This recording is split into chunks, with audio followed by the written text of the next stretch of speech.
எல்லாருக்கும் வணக்கம். හැමෝටම සුබ දවසක්. ඔයාලා දැන් එකතු වෙන්නේ සමාන පද පාඩම් මාලාවේ 8 වෙනි කොටසත් එක්ක.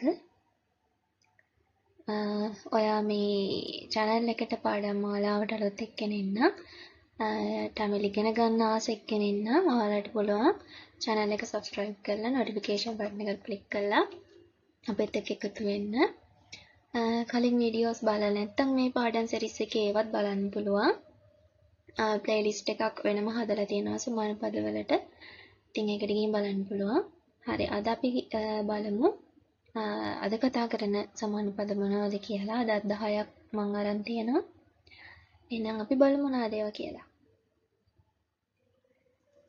පළවෙනි එක තමයි ආබත්ත. ආබත්ත අනතුරු. අපායකරම්.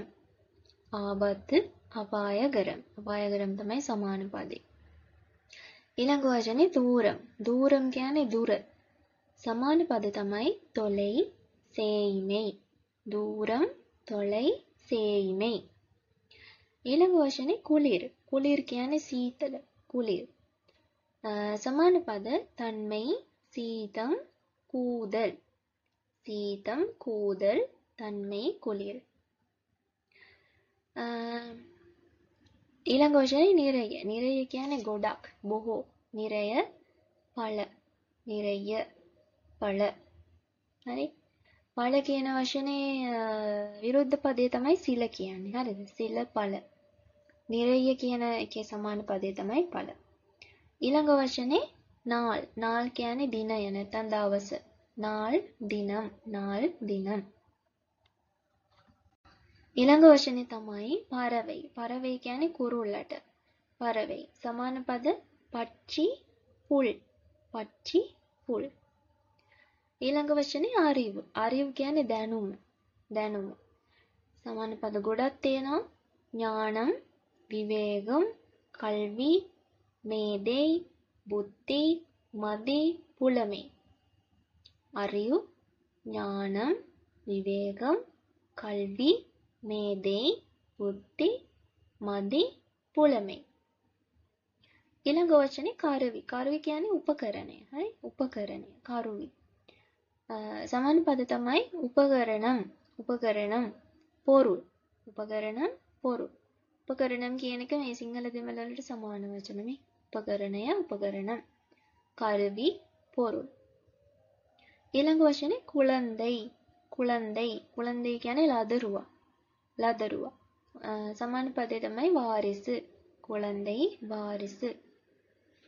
ඊළඟ වචනේ අන්තිම එක අද කතා කරන අමරුංගල්. අමරුංගල් කියන්නේ වාඩි වෙන්න, අසුන් ගන්න. අමරුංගල්. උත්කාරුංගල්. උත්කාරුංගල්.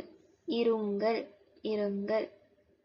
මේ ඉරුංගල් කියන එක මේ වාඩි වෙන්න විතරක් නෙමෙයි සමහර තැන්වල ඉන්න කියන්නත් කියන්නේ පොඩ්ඩක් ඉන්න කොංචම් ඉරුංග එහෙම අර ඉන්න කියන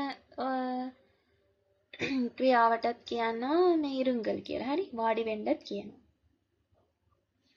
හරි මේ වචන ටිකත් ඔයාලට සමහර ඒවා අලුත් වෙන්න පුළුවන්, සමහර ඒවා ඔයාලා දැනටම දන්නේ වෙන්න පුළුවන්. කොහොම නමුත් මේ සමාන පද ටිකත් ඔයාලා පාඩම් කරගන්න.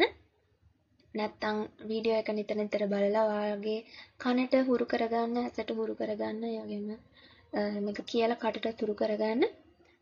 ඉතින් එතකොට ඔයාලට ලේසි උත්තර ලියන්න පේපර් එකට. සමාන පද 5ක් දෙනවනේ පේපර් එකේ. එතකොට ඔය දැනට කතා කරලා තියෙන ඒවායින් කෝකාවත් ඔයාලට හරි උත්තරේ තෝරගන්න පුළුවන් වෙයි කියලා හිතනවා මම. මෙතෙක් මම කතා කරපු පාඩම් එක එකතු වෙලා හිටියා නම්.